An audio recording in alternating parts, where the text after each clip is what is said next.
ಹೊಟ್ಟೆ ಸೌಂಡು.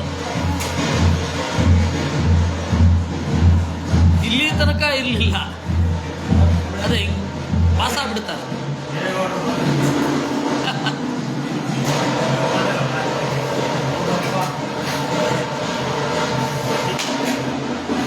ನೀವು ಬಂದಿದ್ದಕ್ಕೆ ನೋಡಿ ಭವ್ಯ ಸ್ವಾಗತ.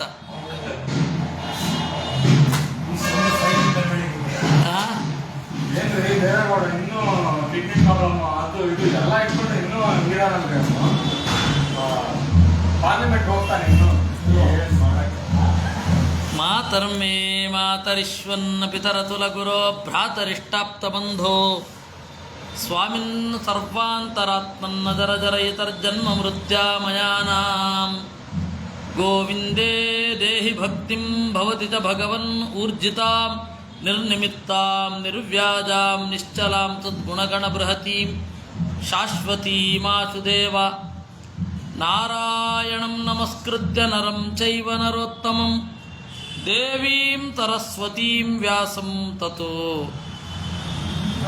ಗ್ರಂಥ ಮುದೀರಯೇ ವಿಜಾನತಾಂ ಅವಿತ್ತಸ್ಯ ಮಧ್ವಸ್ಯ ಜಗತಿ ಗುರೋಃ ಪೂರ್ವಾಚಾರ್ಯಮಹಿಷ್ಠಾನಾಂ ಇಯಂ ಪ್ರಣತಿ ಮಾಲಿಕಾ.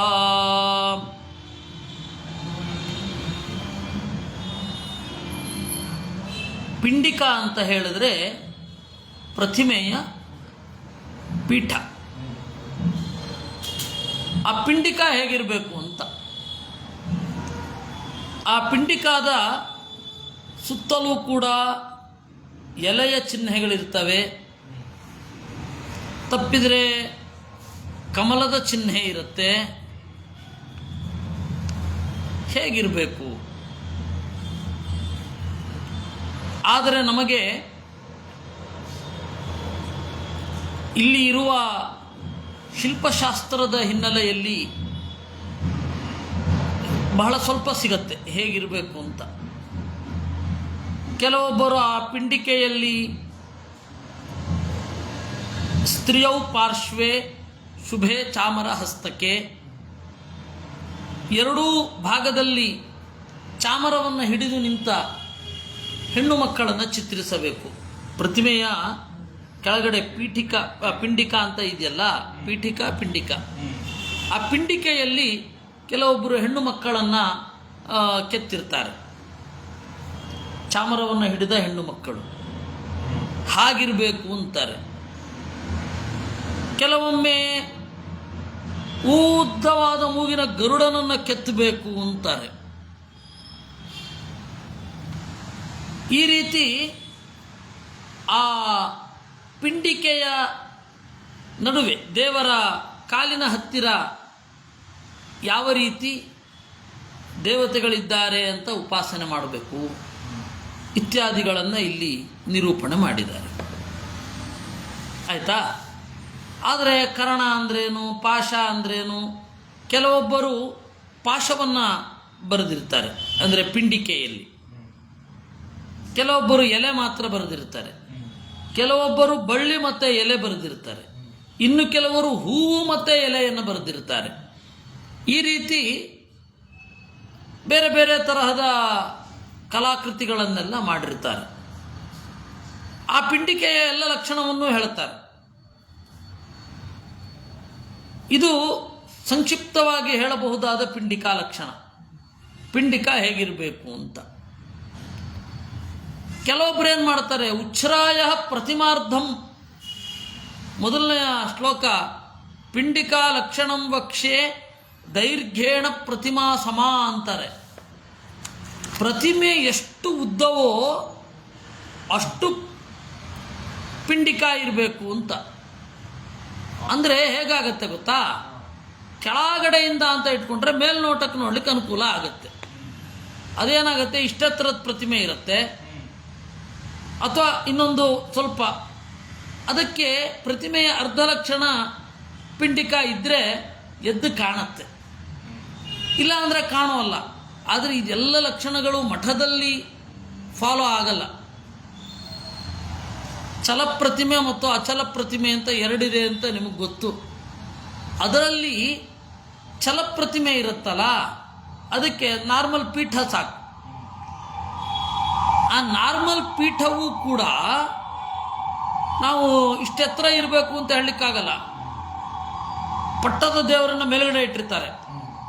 ಆ ಮೇಲ್ಗಡೆ ಇರುವಂತಹ ಪಟ್ಟದ ದೇವರು ಮತ್ತು ಅಲ್ಲಿ ಕೆಳಗಡೆ ಇರುವಂತಹ ಪೀಠ ಅದರ ಅರ್ಧ ಆಗಿರಲ್ಲ. ದೇವರ ಅಲ್ಲ, ಇದು ಹೇಳ್ತೇನೆ, ಉತ್ಸವ ಮೂರ್ತಿಯ ಕಾನ್ಸೆಪ್ಟ್ ಬೇರೆ. ಈಗ ಭಂಡಾರಕೆರೆ ಅಂತ ಒಂದು ಊರಿದೆ, ಅಲ್ಲಿ ಅದಮಾರು ಅಂತ ಊರಿದೆ. ಅಲ್ಲಿ ಗ್ರಾಮ ದೇವತೆಯೇ ಅದು ಪ್ರತಿಮಾ ರೂಪದಲ್ಲಿ, ಅಂದರೆ ಲೋಹ ಪ್ರತಿಮಾ ರೂಪದಲ್ಲಿ ಇರುತ್ತೆ. ಅದಮಾರಿನಲ್ಲಿ ವಾಸುದೇವನೇ ಗ್ರಾಮದ ದೇವತೆ. ಅವನು ಹೇಗಿದ್ದಾನೆ? ಅಂದರೆ ಶಿಲಾ ಪ್ರತಿಮಾತ್ಮಕ ಅಲ್ಲ, ಲೋಹ ಪ್ರತಿಮಾತ್ಮಕ. ಅವಾಗೇನಾಗತ್ತೆ, ಅವನು ತೆಗೆದು ಹೀಗೆ ಇಡ್ತೀವಿ ಪ್ರತಿಮೆಯಲ್ಲಿ, ಮತ್ತೆ ತೆಗೆದು ತಗೊಂಡು ಹೋಗಿ ಇಡ್ತೇವೆ. ಇದು ಛಲಪ್ರತಿಮೆ. ಭಂಡಾರಕೆರೆಯಲ್ಲೆಲ್ಲ ಇದೇ ರೀತಿ ಗೋಪಾಲಕೃಷ್ಣ, ಹಾಗೆ ಕಣ್ವ ಮಠದಲ್ಲಿ ಕಣ್ವ ತೀರ್ಥ ಅಂತ ಹೇಳಿದೆ, ಪೇಜಾವರ ಮಠ, ಮಂಗಳೂರಿನ ಹತ್ತಿರ, ಕಾಸರಗೋಡಿಗೆ ಬಹಳ ಸಮೀಪ. ಆ ಕಣ್ವ ತೀರ್ಥದಲ್ಲಿ ಇರುವ ಪ್ರತಿಮೆ ಲೋಹಮಯವಾದ ಪ್ರತಿಮೆ,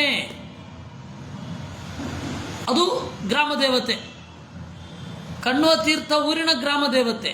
ನೀವು ಅಲ್ಲಿ ಈ ಲೆಕ್ಕವನ್ನು ಅಳವಡಿಸ್ಲಿಕ್ಕಾಗಲ್ಲ. ಪ್ರತಿಮೆಗೆ ಅರ್ಧ ಭಾಗ ಪಿಂಡಿಕ ಇರಬೇಕು, ಆಗಲ್ಲ. ಅದೇ ನೀವು ಪ್ರತಿಮೆ ಪ್ರತಿಷ್ಠಾಪಿತವಾಗಿದ್ದಾಗ ಈ ನಿಯಮ ಮಾಡಬಹುದು. ಅದು ಏನು? ಇದು ಗರ್ಭಗುಡಿ ಎಷ್ಟು, ಪ್ರತಿಮೆ ಎಷ್ಟು, ಕಾಣಲಿಕ್ಕೆ ಎತ್ತರವಾಗಿ ಪೀಠ ಎಷ್ಟು. ಅದರಲ್ಲಿಯೂ ಕೂಡ ಅಪವಾದಗಳಿದೆ. ಇವಾಗ ಕೃಷ್ಣ ಮಠದಲ್ಲಿ ಪ್ರತಿಮೆ ಇದೆ, ನೋಡಿದ್ದೀರಾ? ಸ್ವಾಮಿಗಳು ಮೇಲ್ಗಡೆ ಕೂತಿದ್ದಾರೆ, ಕೃಷ್ಣ ಅಲ್ಲಿ ಕೆಳಗಡೆ ಕೂತಿರೋ ಹಾಗಿರುತ್ತೆ. ಅಲ್ಲಿ ನೋಡಿದ್ರೆ ನೀವು ಒಳಗಡೆಯಿಂದ ಕಾಣುವ ವ್ಯೂ ಬೇರೆ, ಹೊರಗಡೆಯಿಂದ ಕಾಣುವ ವ್ಯೂ ಬೇರೆ. ಹೊರಗಡೆ ಕೃಷ್ಣನ ಪೂಜೆ ಮಾಡಲಿಕ್ಕೆ ಏನೊಂದು ಮಣೆ ಇದೆ, ಪೀಠ ಇದೆ, ಅದು ಎತ್ತರ ಕಾಣುತ್ತೆ. ಅದು ಕೆಳಗಡೆ ಇನ್ನೊಂದು ಕೋನದಿಂದ ನೋಡಿದ್ರೆ ಸಮವಾಗಿ ಕಾಣುತ್ತೆ. ಈ ತರಹ ಇದೆ, ಆಯ್ತಾ? ಆದರೆ ಇದು ಯಾವ ನಿಯಮವೂ ಕೂಡ ಶಿಲ್ಪಶಾಸ್ತ್ರಕ್ಕನುಗುಣವಾಗಿ ಇಲ್ಲ. ಅಂದರೆ ಆಚಾರ್ಯರೇನು ಹೇಳಿದ ಹಾಗಾಯಿತು, ಶಿಲ್ಪಶಾಸ್ತ್ರದ ನಿಯಮಗಳೆಲ್ಲ ಛಲಪ್ರತಿಮೆಯ ವಿಚಾರದಲ್ಲಿ ಇರಬೇಕು ಅಂತ ಇಲ್ಲ. ಅಷ್ಟೇ ಅಲ್ಲ, ಸನ್ಯಾಸಿಗಳು ಪೂಜೆ ಮಾಡುವಲ್ಲಿ ಈ ನಿಯಮಗಳೆಲ್ಲ ಇಲ್ಲ. ಪ್ರಾಕಾರ ವೃತ್ತಯುಕ್ತಂ ವಾ ಸಪ್ತ ಪ್ರಾಕಾರಮೇವ ವಾ ಸದ್ಮವೃತ್ತಂ ಕಿಷ್ಕು ಮಾತ್ರಂ, ಈ ತರಹದ ನಿಯಮಗಳು. ಇಷ್ಟು ಹಾಲಿರಬೇಕು, ಆಮೇಲೆ ಇಷ್ಟು ಇದನ್ನು ಮಾಡ್ಬೇಕಾದ್ರೆ ಹಳೇ ದೇವಸ್ಥಾನಗಳಲ್ಲಿ ಪಾಲಿಕಾಸ್ತು ಚತುರ್ವಿಂಶತ್ಯಂಗುಲಾಹ ಅಂತ ಪಾತ್ರೆಗಳನ್ನೆಲ್ಲ ಹೇಳ್ತಾರೆ. ಆ ಪಾತ್ರೆಗಳೆಲ್ಲ ಈ ಮಠಗಳಲ್ಲಿ ಇರಲ್ಲ, ದೇವಸ್ಥಾನಗಳಲ್ಲಿರುತ್ತೆ. ಬೇರೆ ಬೇರೆ ತರಹದ ಪಾತ್ರೆಗಳಿರುತ್ತೆ ದೇವರಿಗೆ ಅಭಿಷೇಕ ಮಾಡಲಿಕ್ಕೆ, ದೇವರ ಉಪಯೋಗಿಸಲಿಕ್ಕೆ. ಇದರಲ್ಲಿ ಬೇರೆ ಬೇರೆ ತರಹದ ಇದಿರುತ್ತೆ, ಯಾವುದು ಪಾತ್ರೆಗಳು, ಪಾಲಿಕಾ ಅಂತ ಕರೀತಾರೆ. ಈ ರೀತಿ ಬೇರೆ ಬೇರೆ ತರಹದ ಪಾತ್ರೆಗಳಿದೆ. ಆ ಪಾತ್ರೆಗಳ ಬಗ್ಗೆ ಎಲ್ಲ ಇವುಗಳು ಗೊತ್ತೂ ಇಲ್ಲ, ಘಟ್ಟದ ಮೇಲೆ ಅವುಗಳಿಗೆ ಹಾಗೊಂದು ಇರುತ್ತೆ ಅನ್ನೋದೇ ಗೊತ್ತಿರಲ್ಲ. ಆದರೆ ಹಳೇ ಆಚಾರ್ಯರು ಅದನ್ನು ವಿಧಾನ ಮಾಡ್ತಾರೆ. ಆದರೆ ಕೃಷ್ಣ ಮಠದಲ್ಲಿ ಇಟ್ಟಿಲ್ಲ. ಅಂದರೆ ಸನ್ಯಾಸಿಗಳು ಮಾಡುವಲ್ಲಿ ಅದು ನಿಯಮ ಇಲ್ಲ ಅಂತ. ಇಷ್ಟರ ಜೊತೆಗೆ ಈ ಪಿಂಡಿಕಾದಿ ಲಕ್ಷಣ ಅಂತನ್ನುವ 45ನೆಯ ಅಧ್ಯಾಯ ಏನಿದೆ, ಅದನ್ನು ಹೀಗೆ ನಾನು ಶ್ಲೋಕ ಹೇಳಲಿಲ್ಲ, ಆದರೆ ಒಟ್ಟು ಒಂದೆರಡು ಶ್ಲೋಕಗಳನ್ನು ಹೇಳಿ ಮುಂದೆ ನಾನು ಮಾಡಿದ್ದು. ಇನ್ನು ಸಾಳಗ್ರಾಮ ಮೂರ್ತೀನಾಂ ಲಕ್ಷಣಂ ಅಂತ, ಸಾಳಗ್ರಾಮದ ಲಕ್ಷಣ ಇದೆ ಅಂತ. ಆದರೆ ಇದು ಕೂಡ ನನ್ನ ಅನುಭವಕ್ಕೆ ಮೀರಿದ್ದು. ಸಾಳಗ್ರಾಮ ಎಷ್ಟು ಇದು ಬರುತ್ತೆ, ಸಾಳಗ್ರಾಮದಲ್ಲಿ ಎಷ್ಟು ಚಕ್ರ ಇದ್ದರೆ ಯಾವ ಮೂರ್ತಿ ಅಂತ ಹೇಳಿ ಪ್ರಶ್ನೆ ಇಟ್ಕೊಂಡು ನನ್ನ ಹತ್ರ ಬಂದರೆ ನಿಮ್ಗೆ ಉತ್ತರ ಸಿಗಲ್ಲ. ಯಾಕೆ ಅಂದರೆ ನನಗೆ ಸಾಳಗ್ರಾಮದ ಬಗ್ಗೆ ದೇವತಾ ಸನ್ನಿಧಾನ ಅಂತ ಒಂದು ಭಾವನೆ ಇದೆಯೇ ವಿನಃ ಯಾಕೋ ವಿಶೇಷವನ್ನು ತಿಳಿದುಕೊಳ್ಳಿಕ್ಕೆ ಹೊರಟಿಲ್ಲ. ಕೊಟ್ಟಿರೋದುಂಟು, ಇದು ನರಸಿಂಹ ಸಾಳಗ್ರಾಮ ಅಂತ ಕೊಟ್ಟಿದ್ದಾರೆ. ಅದೇನು ನಮ್ಮ ಮನೆಯಲ್ಲಿ ಹೇಗೆ ಅಂತಂದರೆ, ಯಾರೋ ಒಬ್ಬರು ಬಂದರು, ನಾನು ಬಹಳ ಕಷ್ಟದಲ್ಲಿದ್ದೀನಿ, ಒದ್ದಾಡ್ತಾ ಇದ್ದೀನಿ, ನಮ್ಮ ಮನೆಯಲ್ಲಿ ಪೂಜೆ ಆಗ್ತಾ ಇಲ್ಲ, ಆದ್ದರಿಂದಾಗಿ ನಿಮಗೆ ಬೇಕಾದಾಗ ಬಂದು ನಾನೇ ಇಸ್ಕೊಂಡು ಹೋಗ್ತೇನೆ ಅಂತ ಹೇಳಿ ಅವರೊಬ್ಬರು ಹೆಣ್ಣು ಮಗಳು ನನಗೆ ಪೂಜೆ ಮಾಡಲಿಕ್ಕೆ ಇಲ್ಲ, ನಮ್ಮ ಮನೆಯಲ್ಲಿ ಬಹಳ ಕಷ್ಟಗಳಿದೆ, ಮತ್ತು ಫೋನ್ ಮಾಡ್ತೇನೆ ಅಂತ ಹೇಳಿ ಫೋನ್ ನಂಬರ್ ಕೊಟ್ಟು ಹೋದರು. ಯಾವಾಗ ಇದು 4 ವರ್ಷ ಆಯಿತು. ನಾವು ಫೋನ್ ಮಾಡಿ ನಿಮ್ಮದು ಯಾವಾಗ ತೊಗೊಂಡು ಹೋಗ್ತೀರಾ ಅಂತ ಕೇಳ್ತಾ ಇದ್ರೆ ಫೋನೇ ಹೋಗ್ತಾ ಇಲ್ಲ. ನರಸಿಂಹ ಸಾಲಿಗ್ರಾಮ ಅಂತ ಅವ್ರು ಹೇಳಿದ್ದು ನಮಗೆ ಗೊತ್ತಿದೆ. ಅದು ಹೇಗೆ ನರಸಿಂಹ ಸಾಲಿಗ್ರಾಮ ಅಂತ ಕೇಳಿದ್ರೆ ನನಗೆ ಗೊತ್ತಿಲ್ಲ, ಆದರೆ ದಿವಸ ಪೂಜೆ ಆಗ್ತಾ ಇದೆ. ಅವ್ರು ಬಂದು ಏನಾದರೂ ಕೇಳಿದ್ರೆ ನಾವು ಕೊಡ್ಲಿಕ್ಕೆ ತಯಾರು, ಆದರೆ ಬಂದು ಕೇಳ್ತಾ ಇಲ್ಲ. ಅವ್ರು ಎಲ್ಲಿದ್ದಾರೆ ಅಂತ ಕೂಡ ಗೊತ್ತಿಲ್ಲ. ಅವರು ಮೊದಲು ಮನೆಗೆ ಹೋದರೆ ಇಲ್ಲ ಹೊರಟೋಗಿದ್ದಾರೆ ಅಂತ ಹೀಗಿದೆ. ಅದನ್ನಾಗಿ ನನಗೆ ಸಾಳಗ್ರಾಮದ ಲಕ್ಷಣಗಳನ್ನು ತಿಳ್ಕೊಳ್ಬೇಕು ಅಂತ ನನಗೆ ಬಯಕೆಯೇ ಬರಲಿಲ್ಲ.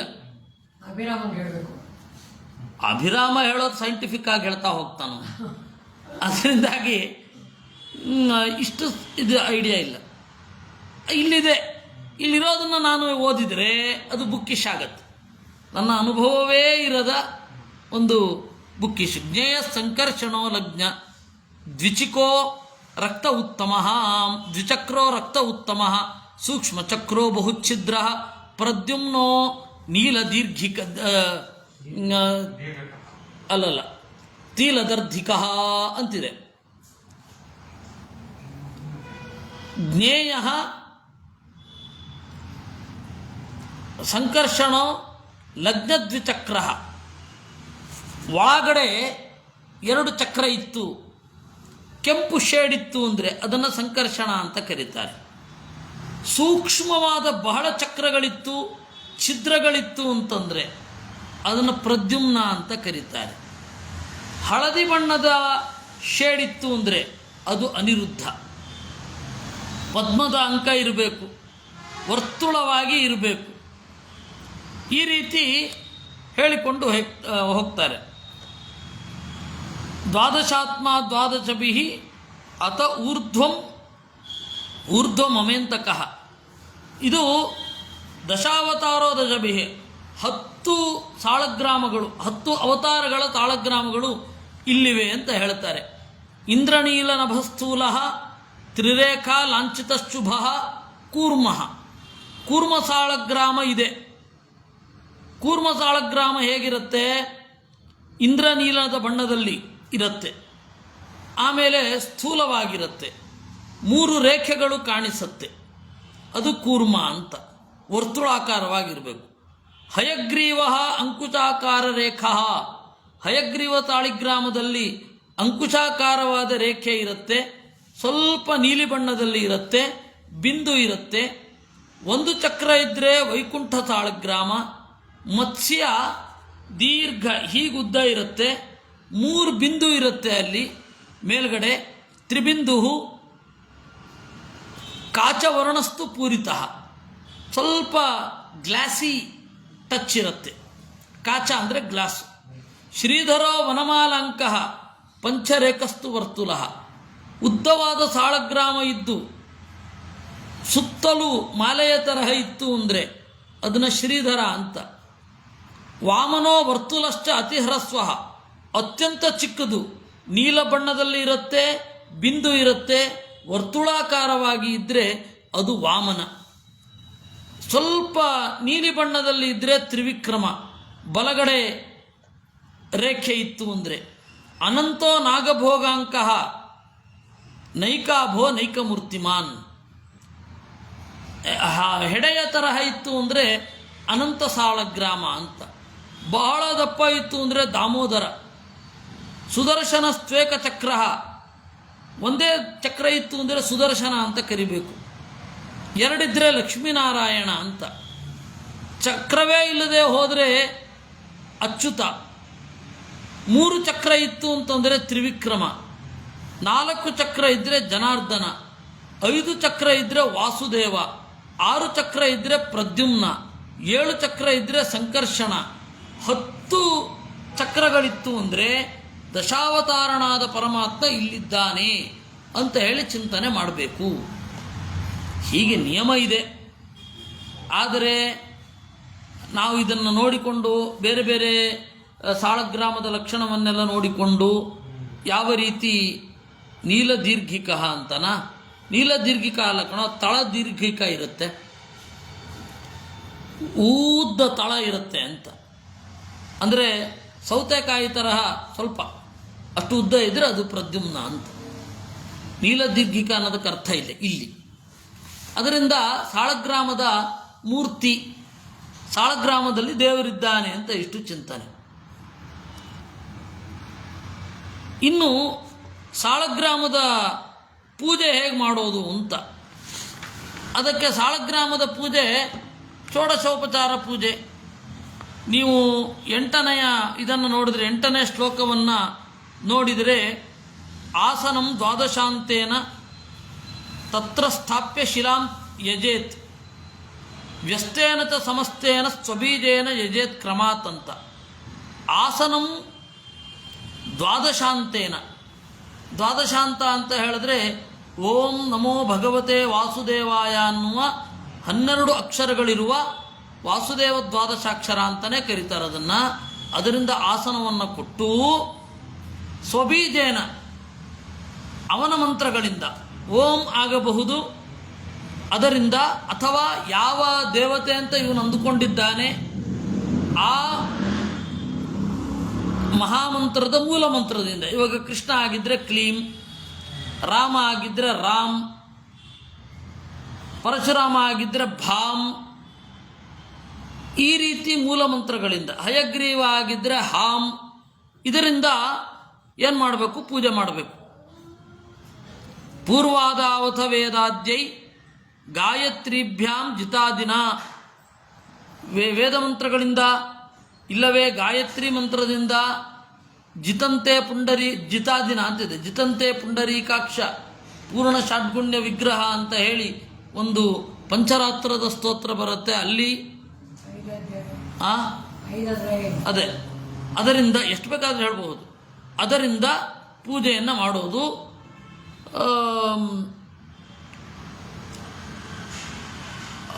ಷೋಡಶೋಪಚಾರ ಪೂಜೆಯಲ್ಲಿ ಎಷ್ಟೆಷ್ಟಾಗತ್ತೋ ಅಷ್ಟನ್ನು ಮಾಡಬಹುದು. ಕೇವಲ ನೀರಿನಿಂದ ಮಾಡ್ತೀರಾ, ಅದೇ ವಸ್ತುವಿನಿಂದ ಮಾಡ್ತೀರಾ, ಅದು ಅವರವರ ವೈಭವಕ್ಕೆ ಸಂಬಂಧಪಟ್ಟದ್ದು. ಈ ರೀತಿ 47ನೇ ಅಧ್ಯಾಯ ಮುಗಿದಿದೆ. ಚತುರ್ವಿಂಶತಿ ಮೂರ್ತಿ ಸ್ತೋತ್ರ ಅಂತ. ಚತುರ್ವಿಂಶತಿ ಮೂರ್ತಿಗಳಲ್ಲಿ ಬರುವ ಕೃಷ್ಣ, ನರಸಿಂಹ ಇವರು ಯಾರೂ ಕೂಡ ಪ್ರಸಿದ್ಧವಾದ ಅವತಾರಗಳನ್ನು ತಾಳಿದವರಲ್ಲ.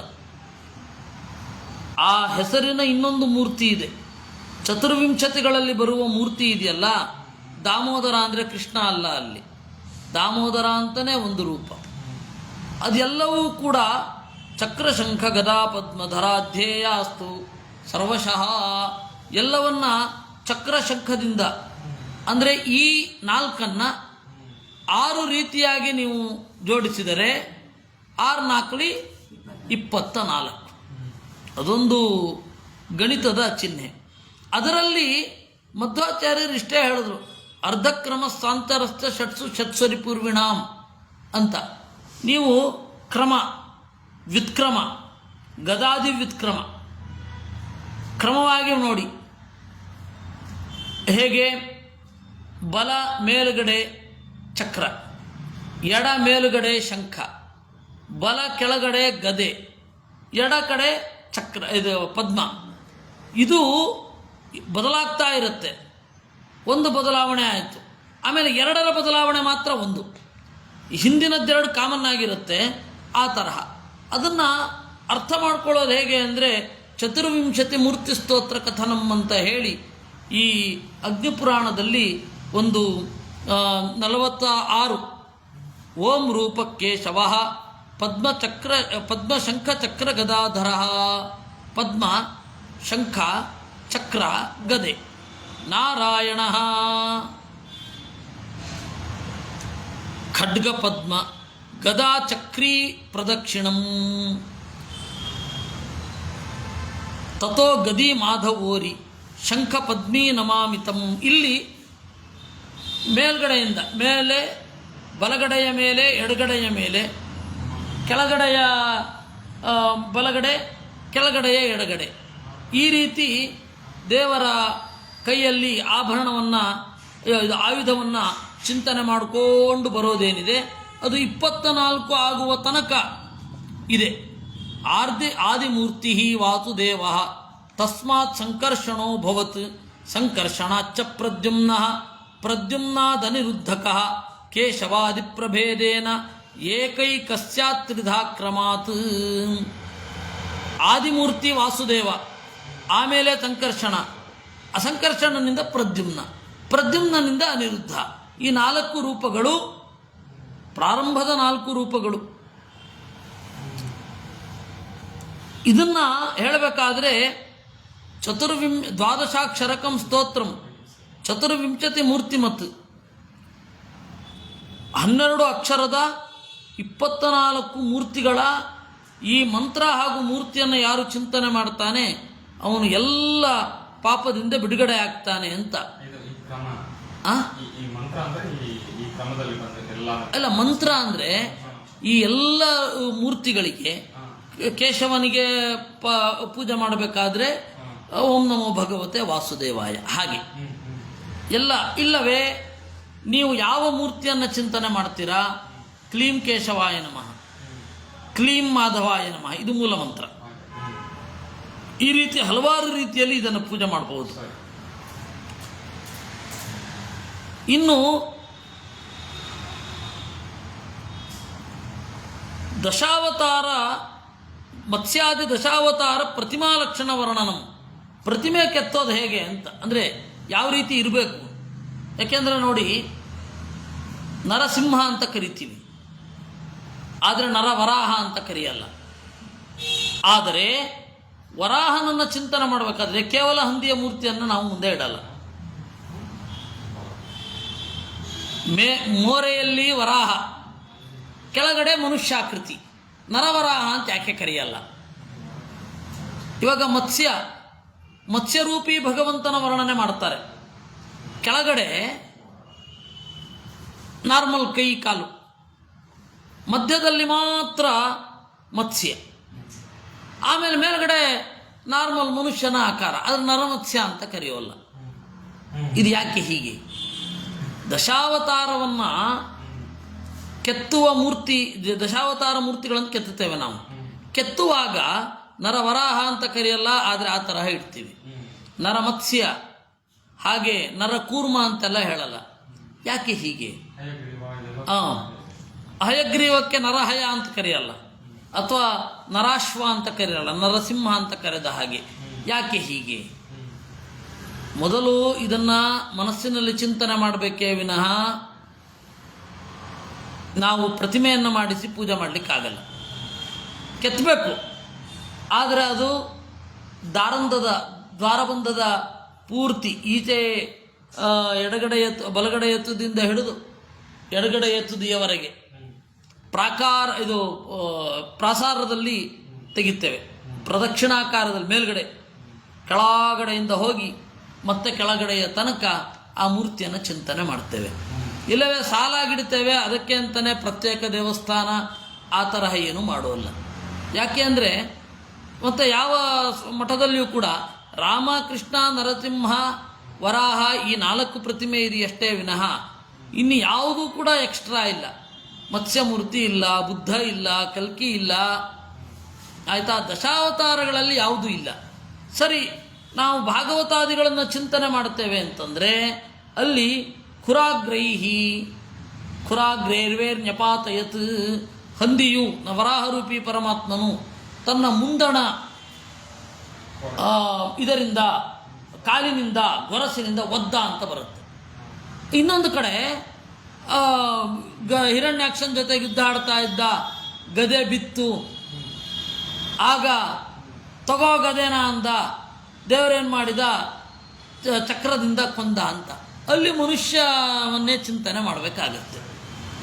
ಅದಕ್ಕೆ ಪ್ರಾಚೀನರ ಸಮಾಧಾನ ಹೀಗಿದೆ, ದಶಾವತಾರ ಮೂರ್ತಿಗಳನ್ನು ನೀವು ಚಿಂತನೆ ಮಾಡಬೇಕಾದ್ರೆ, ಪುರಾಣಾಶ್ರಿತವಾಗಿ ಚಿಂತನೆ ಮಾಡಬೇಕಾದ್ರೆ ಅಲ್ಲಿ ಹೇಗಿರುತ್ತೆ ಹಾಗೆ.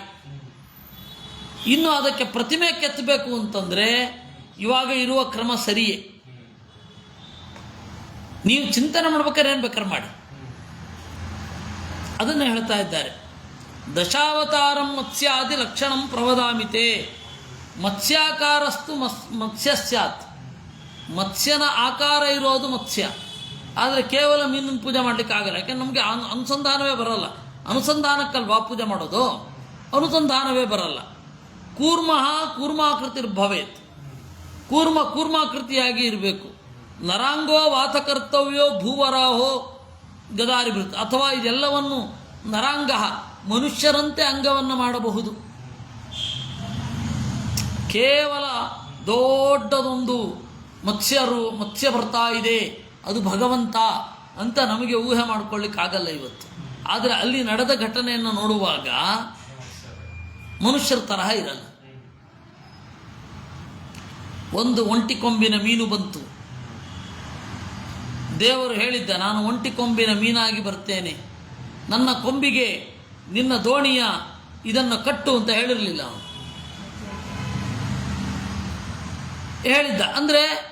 ಹೇಳಿದ್ದಾನೆ ಅಂದರೆ ಅವನು ಇದಾಗಿ ಇಲ್ಲ, ಮನುಷ್ಯರ ತರಹ ಬಂದಿಲ್ಲ ಅಂತಾಯಿತು.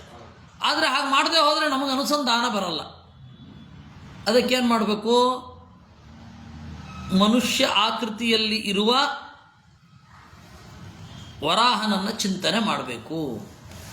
ಮನುಷ್ಯ ಆಕೃತಿಯಲ್ಲಿ ಇರುವ ಮತ್ಸ್ಯನನ್ನು ಚಿಂತನೆ ಮಾಡಬೇಕಂದ್ರೆ, ದೇವರು ಎಲ್ಲ ರೂಪಗಳನ್ನು ತಳೆಯಬಲ್ಲ, ಕೈಗಳಿಲ್ಲದ ಅಶಕ್ತನಾಗಿರಲಿಲ್ಲ ಅನ್ನೋದದ್ರ ಉದ್ದೇಶವೇ ವಿನಃ ಬೇರೆ ಅಲ್ಲ. ಶಿಲ್ಪಗಳು ಒಂದು ಭಾಷೆಯಲ್ಲಿ ಮಾತನಾಡ್ತವೆ, ಅದನ್ನು ಅರ್ಥ ಮಾಡ್ಕೊಂಡು ಶಿಲ್ಪದಲ್ಲಿ ತೋರಿಸ್ಲಿಕ್ಕಾಗಲ್ಲ. ಈಗ ಉದಾಹರಣೆಗೆ ಯಾರೋ ಒಬ್ಬ ಹೇಳ್ತಾನೆ, ಚಿತ್ರ ಬರ್ಕೊಡಿ, ಇಲ್ಲವೇ ಕೆತ್ತಿಕೊಡಿ. ಯಶೋದೆ ಬಾಯಲ್ಲಿ, ಕೃಷ್ಣನ ಬಾಯಲ್ಲಿ ಬ್ರಹ್ಮಾಂಡವನ್ನು ನೋಡ್ತಾ ಇರೋದೊಂದು ಪ್ರತಿಮೆ ಕೆತ್ತಿಕೊಡಿ ಅಂದರೆ ಅದೊಂದು ಪರಿಭಾಷೆ ಇರುತ್ತೆ. ಆ ಪರಿಭಾಷೆಯಿಂದ ನೀವು ಅರ್ಥ ಮಾಡ್ಕೊಳ್ಬೇಕಾದದ್ದನ್ನು ಅರ್ಥ ಮಾಡ್ಕೋಬೇಕು. ಹಾಗೆ ಇದು ಆಯಿತಾ? ಇಷ್ಟನ್ನು ನಾವು ಇವತ್ತು ಚಿಂತನೆ ಮಾಡಿರೋಣ. ಇನ್ನು 40ಕ್ಕೆ ಗಂಟೆ ಎಷ್ಟು? ಹೌದಾ? 35 ವಿಷ್ಣು ತತ್ವ ನಿರ್ಣಯ ಮಾಡುವ. ಕೃಷ್ಣಾರ್ಪಣ.